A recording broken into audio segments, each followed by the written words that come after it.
Next, we have Yash Pandya from the UPMC group, Radiation Reduction Strategies and Endovascular Repair of Complex Thoracoabdominal Aneurysms. Good morning, everyone. Thank you for the Society for the opportunity to present our work. We have the following disclosures. The repair of complex abdominal and thoracoabdominal aneurysms is something that has changed drastically over the past few decades.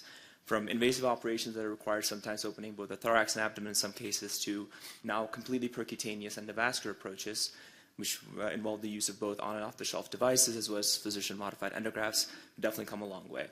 Nevertheless, the use of these advanced endovascular techniques is not without consequence. Radiation exposure poses a high risk for both the patient as well as the operator and the entire surgical team. The increasing complexity of these endovascular repairs requires the use of longer intraoperative fluoroscopy times, as well as the need for longer postoperative surveillance imaging, both of which can portend a higher radiation burden for everyone involved. The use of radiation reduction strategies has been shown in the literature to reduce radiation exposure for everyone.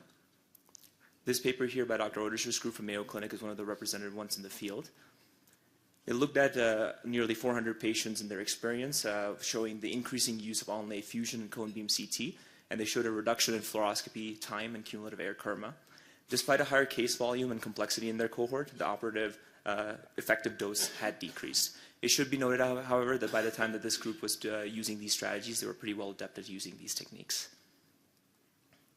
At our own institution, we're very aggressive with using radiation reduction strategies. We use digital zoom and aggressive collimation in order to minimize the use of magnification. We use lateral views as infrequently as possible by minimizing the use of C-arm angulation. We utilize fusion for the localization of visceral target vessels. And finally, we use fluoroscopy loops in order to minimize the use of cine or subtraction angiography. This image here is a representative one for the use of digital zoom in one of our 4-vessel PMAC cases, which shows the use of this approach in order to minimize the use of magnification. For our hypothesis for our study, we hypothesized that the use of aggressive radiation reduction strategies, or RRS, for the endovascular repair of complex thoracoabdominal aneurysms would lead to a reduction in radiation exposure.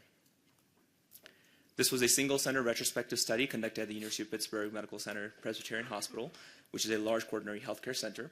We included all adults greater than the age of 18 years who underwent endovascular aortic repairs using either fenestrated or branched endografts with visceral involvement over a 6-year time period between 2018 and 2024. The primary outcomes were the following radiation metrics: cumulative radiation dose, fluoroscopy time, dose area product, and radiation dose per fluoroscopy time, or DPM. A brief note about the devices that were included in the study. The physician-modified endografts, or PMEGs, in the study are off-label. We present here our series, which includes 40 PMEGs that have been submitted to the FDA for consideration of an investigational device exemption trial. Starting with the demographic and procedure data, this is our 6-year analysis from 2018 to 2024. Our total cohort consisted of 127 patients. 85 were in the conventional radiation strategies arm, and 42 were in the radiation reduction strategies arm. Starting with a brief note about the demographic data, it should be noted that in the conventional arm, there is a higher prevalence of males compared to an even distribution between males and females in the radiation reduction arm. Looking at aneurysm type, as you can see here in the bolded sections, in the conventional arm, there were more patients with juxtarenal and pararenal aneurysms compared to more involved aneurysms involving the visceral vessels and thoracoabdominal aneurysms in the radiation reduction strategies arm, and this was significant. In terms of type of surgery, more 2-vessel Z-fents were done using conventional radiation strategies compared to more physician-modified endografts that were done using radiation reduction strategies. And as expected from the distribution of the complexity of the cases between the two arms, there were more target vessels incorporated in the radiation reduction arm compared to the conventional strategies arm. Looking at our primary outcomes of the radiation metrics, as you can see here, despite the fact that the radiation reduction arm had longer procedure time and X-ray time, this group had a lower dose area product, a cumulative radiation dose per minute. While the cumulative dose was not statistically significantly different between the two groups, the absolute average was lower in the radiation reduction group compared to the conventional arm. We went ahead and did a 2024 only sub-analysis, kind of trying to reflect our experience of having done these, using these techniques for 2 to 3 years, and the most recent experience when we were using these strategies more aggressively. And as you can see here, the difference in the cumulative dose were only even more pronounced in our 2024 sub-analysis compared to our 6-year sub-analysis. We also did a sub-analysis of only complex aortic aneurysms, meaning we excluded all two-vessel Z-fents, which are considered more on the standard scale of the spectrum for these complex endovascular repairs. As you can see here, the difference in cumulative dose between the radiation reduction arms and the conventional arms is even more pronounced and was found to be statistically significant. We did a multivariable linear regression model for a couple of the radiation dose metrics. This here shows the multivariable linear regression model for dose area product. And as you can see here, radiation reduction strategies were protective for a lower dose area product, while the weight in kilogram was contributory to a higher radiation exposure. Similarly, the model was done for radiation dose per minute of fluoroscopy time. And as you can see here, similar findings were found. The radiation reduction strategies leading to being protective for radiation exposure compared to weight being contributory to a higher dose. And finally, as you can see here, we did the same model for cumulative dose and found similar findings. Just like to refer back to the radiation metrics primary outcomes that I mentioned on the previous slides, where the cumulative dose was not found to be different based on the strategies used. But in this model, after adjustment with these covariates, we found the radiation reduction strategies to be a significant covariate, leading to a lower cumulative dose in this cohort. Some study considerations. Learning curve is an important factor that we saw in our study over the 6 years. However, given the smaller sample size, it's difficult to adjust for it. But we did start to see that it was demonstrated in the 2024 sub-analysis with a more pronounced difference in the cumulative dose. There were not a lot of complex aneurysm repairs before the switch to the radiation reduction strategies. Unfortunately, we did not have enough data to show this decrease in radiation exposure over time. Lastly, the GE Discovery Unit placed in our center is from 2017. It's not a new system. And we suspect that more recent advances in imaging systems may decrease the radiation exposure even further. Not sure why that happened. Sorry. In conclusion, aggressive radiation reduction strategies can reduce radiation exposure to a large degree. This can be done reliably at a high level with no added cost. As we know, the software is built into it, such as things like using fusion that does not require an extra cost added to it. We showed a high degree of radiation reduction despite use of midlife fixed imaging technology. All centers doing endovascular repairs may benefit by implementing aggressive radiation reduction strategies. And the final message being that any center can start doing this. This is not just restricted to established centers.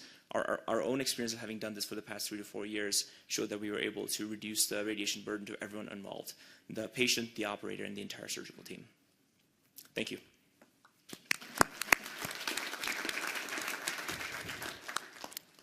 Nice paper. I have a quick question to start us off.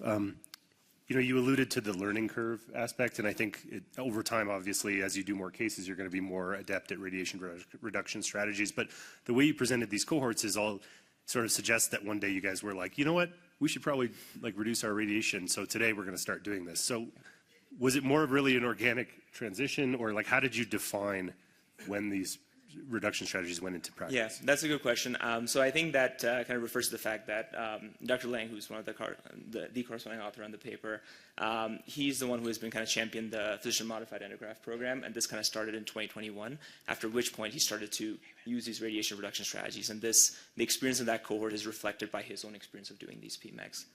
Jordan, you're right. One day we were just like, why don't we try using these? And we did. And then prospectively, you decided to then track it? Yeah, in order for us to submit for an IDE, we had to really be intentional about the things that we were collecting. So we were doing a prospective quality registry anyway, and so we decided to include these metrics into the collection. Great job. Bjorn Zuko from Dartmouth. Couple questions for you. One, you mentioned this is a GE Discovery Unit. Were there any hardware or software upgrades or changes over this time period? Second, most of the radiation happens when you're doing cross-table imaging. Do you put the arms up? Were these cases, the control in the new group, same number of visceral vessels and the complexity, because that would greatly contribute? Yeah, let's start there. Yeah, thank you for your questions. So with regards to your first question regarding the software, I believe that the main software update was the use of Fusion. Dr. Lang can correct me if I'm wrong, but there were no other major updates during that, but he'll follow up on that. In terms of your second question, all the arms are tucked during the case, unless it's like a TAMBI case that may involve the need for putting the arm out or anything like that. And then we do use all other strategies that you mentioned in terms of putting the lead up, all those things. Yeah, Yash is right. I just wanted to add, so we don't have anything special. This is all just the standard AW stuff that comes with the Fusion onlay with the GE devices. For this cohort, we did not put the arms up. We only recently, actually this year, got the device where both arms can go up above the head. That's actually dropped our radiation dose even more by about 20%. And so now we're probably doing 4-vessel fenestrated. Our last couple have been probably in the 600 to 800 milligrade range, even for 100 kilogram type people, which is kind of standard middle America, Pittsburghers. But now we've started putting the arms up, but we didn't for this cohort. Okay, great. Thank you. Thank you.